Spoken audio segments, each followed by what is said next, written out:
এইটোৱে ঘৰ আহা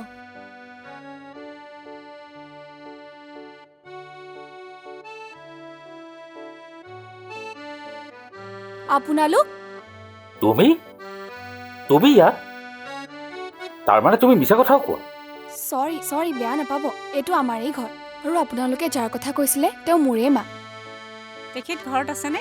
আছে অ' মা শুনচোন কোনোবা আহিছে আহকচোন আহক সোমাই আহক নমস্কাৰ। নমস্কাৰ।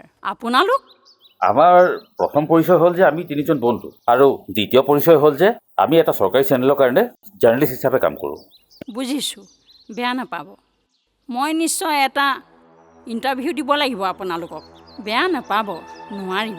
নহয় আচলতে আপুনি অকণমান সময় দিলেই হ'ব আমি আপোনাৰ সময় অকণমানো নষ্ট নকৰোঁ সময়ৰ কথা নহয় আচলতে মই এইবোৰ বেয়া পাওঁ। আপোনালোক আহিছে সন্মান জনাইছোঁ, কিন্তু নাই আপুনি আমাক অকণমান সময় দিব লাগিব আজি নহ'লে হ'ব কাইলৈ দিব কাইলৈ অকণমান সময় বাৰু ইমানকৈ কৈছে যেতিয়া কিবা এটা চিন্তা কৰিব লাগিব। শুনাচোন পানী গিলাচ পাম নেকি বাৰু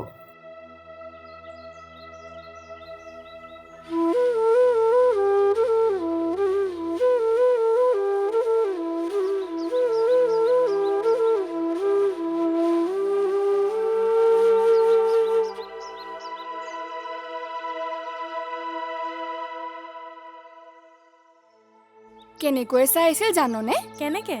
একদম লাগি তোক ভাল লাগিছে চাগে? সাংবাদিক হয় ভাল লাগিবলৈ আৰু মুখে পাবনে ভাল লগাহে হৈ যাব পাৰে অ' তো আজি হেনো তেওঁলোক আকৌ আহিব বাহ তোক কোনে পায় আৰু কোনেও নাপায় তহঁতিও যে কিছুমান কথা ক আৰু পাই ইছ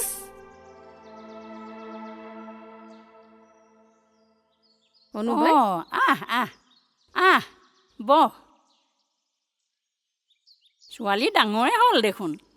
পিছে সাংবাদিকসকলক আপুনি কি বুলি ক'লে? মই নেলাগেই বুলি ক'লোঁ। চা মই কেতিয়াও প্ৰচাৰ বিচৰা নাই আৰু নিবিচাৰোঁ। ভগৱানৰ কৃপাত কিবা এটা কৰিছোঁ ৰাইজৰ ভালৰ বাবেহে।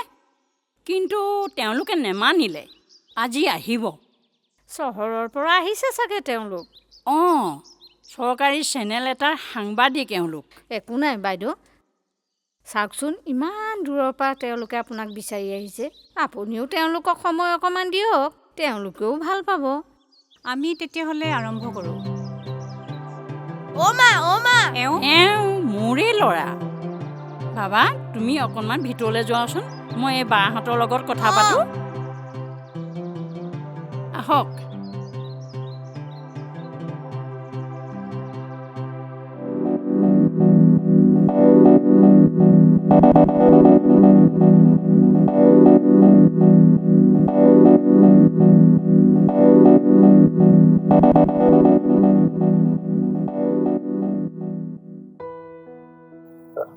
শুনাচোন হয় কওকচোন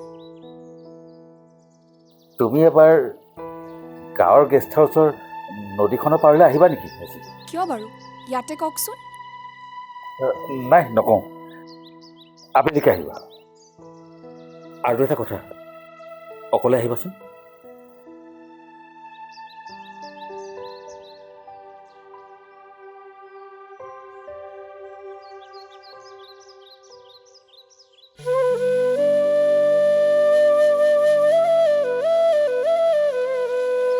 মোৰ বৰ ভয় লাগিছে ভয় ভয় কিয় আপুনি ইয়ালৈ এনেকৈ মাতি পঠিয়ালে লগৰকেইজনী আগতো ক'ব পাৰিলে হয় ঘৰতো একো নক'লে তুমি মই কি তুমি বৰ মৰম নকৰা নহয় আমি গাঁৱলীয়া মানুহ চাওক আপোনালোক চহৰৰ মানুহৰ দৰে সাজিব কাচিব নাজানো সাজি কাচিয়ে পঠাইছে কোনে নেদেখাজনে এই আপুনি মোৰ লগত ধেমালি কৰি আছে ধেমালি কৰিছোঁ বাৰু ধেমালি চলেৰে মনৰ কথাটোহে ক'বলৈ চেষ্টা কৰি আছোঁ মই ইয়াৰ পৰা যাওঁগৈ। আমি যে এটা দায়িত্ব লৈ ইয়ালৈ আহিছিলোঁ, পাহৰিলা নেকি? দায়িত্ব তুমিয়ে লৈ থাকা। দায়িত্ব লৈ কি কৰিছা গম পাইছোঁ নহয়। একেবাৰে ইয়াত থাকিয়ে যোৱা। আৰে ইণ্টাৰভিউটোৱে হৈছে, লাইভ পডকাষ্টটো দেখোন বাকী আছে, তাৰপিছত দেখোন আমি আজৰি। এনেও চেনেলৰ মানুহ আহিব। লাইভ তুমিয়ে কৰি থাকা। মোৰ থাকিবলৈ কোনো দৰকাৰ নাই। বিস্ত্ৰী থাকিব নহয়। চোৱা,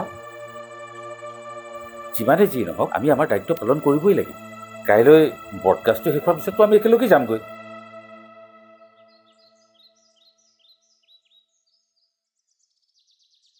কি হ'ল, মনটো মাৰি আছা যে? নাই, মোৰ মনটো ভাল লগা নাই। কাৰণটো কোৱা, দেখি গম পাইছোঁ মুখখন ফুলি আছে। তুমি চিন্তুক মন কৰিছানে? নাইতো। তাৰ সেই ছোৱালীজনীৰ লগত কিবা এটা সম্পৰ্ক আছে। মোৰতো তেনে একো লগা নাই। কিন্তু কথাটো সঁচা জানানে? আচ্ছা, কথাটো সঁচা নেকি বাইদেউ? সঁচা মানে? তাৰ মানে বাইদেউ ছোৱালীজনী? নহয় নহয়, তুমি ভুল বুজিছা। কিনো বাইদেউ?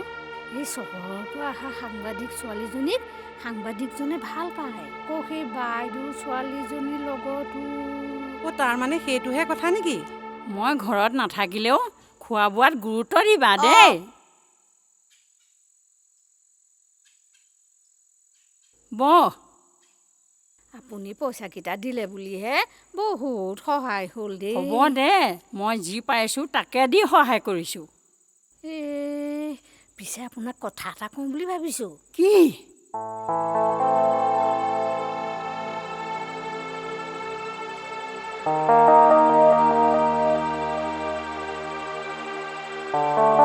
কি? মাজনী, মাজনী, মই এইবোৰ কি শুনিছোঁ? শুনচোন। মই জানিছিলোঁৱেই আপুনি মোৰ লগত অভিনয় কৰিব বুলি। মই নৈপৰীয়া গাঁৱৰ এজনী সাধাৰণ ছোৱালী, সহজ সৰল ছোৱালী। আপুনি মোৰ আৱেগৰ লগত খেলিব নালাগিছিলে। কি কথা কৈছা? মই তোমাৰ আৱেগৰ লগত কেতিয়া খেলিলোঁ? হ'ব হ'ব, মই চব গম পালোঁ।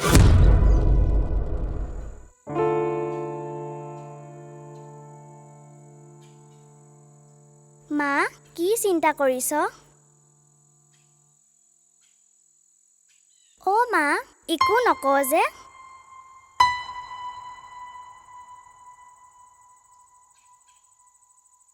আছেনে ঘৰত?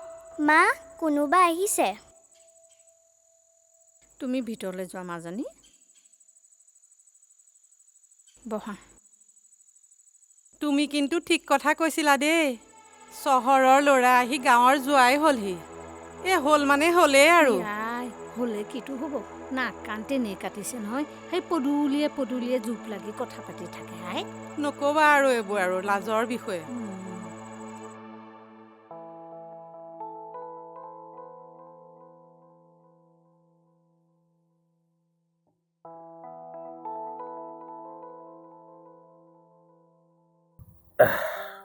ব'লা, আজি নৈপৰীয়া অনুভৱ অকণমান ময়ো লৈ চাওঁ। কেনেকৈ? গম পাবা নহয়। মুখখন ফুলাই দিলা যে, এতিয়াও বেয়া পাই আছা নেকি মোক? একেবাৰে নাই।